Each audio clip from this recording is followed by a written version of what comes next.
মহিলারা নামাজে সালাম ফিরিয়ে একটি ছোট্ট দোয়া 7 বার পড়লে সংসারের সকল প্রয়োজন আল্লাহ পূরণ করে দিবেন। মনে রাখবেন, আমাদের মা বোনরা যারা আছেন তারা অনেকেই কিন্তু সংসারের ভিতরে সুখ চান, শান্তি চান, এবং বিশেষ করে অনেক সময় স্বামীর অবস্থা খুব ভালো থাকে না। স্বামী দেখা যাচ্ছে অনেক কষ্ট করছে, কিন্তু সংসারে কোনো উন্নতি করতে পারছে না, ডেভেলপ করতে পারছে না। এই জন্য মহিলারা বিশেষ করে যারা আছেন তারা কিন্তু ঘরের ভিতরে অনেক সময় পান, নামাজ পড়ার একটু সময় পান, নামাজের পরে একটু আমল করার সময় পান। যেহেতু পুরুষরা বাহিরে থাকে, সকালবেলা বের হয় আর অনেক রাত্রে চলে আসে, এবং বিশেষ করে অনেক কষ্ট তারা বাহিরে করে থাকেন। বিশেষ করে পুরুষরাও যদি পারেন এই আমলটি করবেন। 5 ওয়াক্ত নামাজ আপনাকে মাস্ট বি পড়তেই হবে।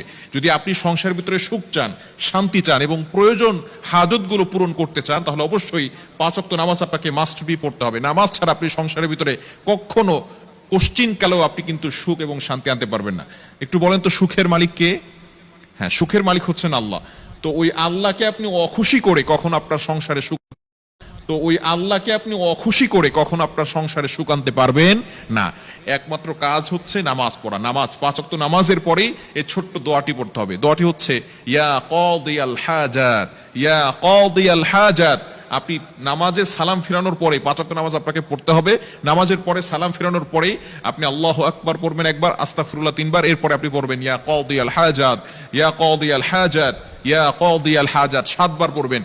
এভাবে যদি আপনি আমল করতে পারেন, ইনশাআল্লাহ আপনার ঘরের যত প্রয়োজন আছে, আপনি কেমন যেন আল্লাহ তাআলার কাছে প্রয়োজনের কথা বলতেছেন, যত প্রয়োজন আছে সকল প্রয়োজনগুলো আল্লাহ পাক রব্বুল আলামিন নিজে পূরণ করে দিবেন। বিশেষ করে নামাজের পরে দোয়া করলে দোয়াগুলো কবুল হয়। আমরা অনেকে দোয়া করতে চাই না, অনেকে আমল করতে চাই না। নামাজ পড়ার পরেই অনেকে আছে নামাজ পড়ার পরেই কিভাবে যত তাড়াতাড়ি মসজিদ থেকে বের হওয়া যায় এটা অনেকে করে। খবরদার, আপনি কিছু আমল করার চেষ্টা করবেন, ইনশাআল্লাহ আল্লাহ তাআলা সংসারের ভিতরে সুখ শান্তি বৃদ্ধি করে দিবেন, প্রয়োজনগুলো আল্লাহ তাআলা মিটিয়ে দিবেন। আমাদের অনেক প্রয়োজন আছে, অনেকে অভাবের ভিতরে আছেন, অনেকে কষ্টের ভিতরে আছেন, অনেকের ভিতরে সবকিছু আছে, টাকা পয়সা আছে, কিন্তু সমাজের ভিতরে, সংসারের ভিতরে শান্তি নেই।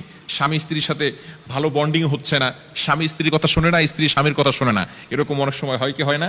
আপনি এই যে অভাবের ভিতরে আছেন, শান্তির অভাব, ঘরের ভিতরে শান্তি নাই, শান্তির প্রয়োজন, এই হাজতগুলোর জন্য আপনি আল্লাহর কাছে দোয়া করবেন, ইয়া কাদিয়াল হাজাত, ইয়া কাদিয়াল হাজাত। এখন যদি আপনি নামাজ না পড়ে যদি আমল করেন, তাহলে কিন্তু কাজ হবে না। অবশ্যই আপনি কোরআন দিয়ে আমল করবেন, নবীজি সাল্লাল্লাহু আলাইহি ওয়াসাল্লামের হাদিস অনুযায়ী আমল করবেন। অবশ্যই আপনাকে নামাজ পড়তে হবে।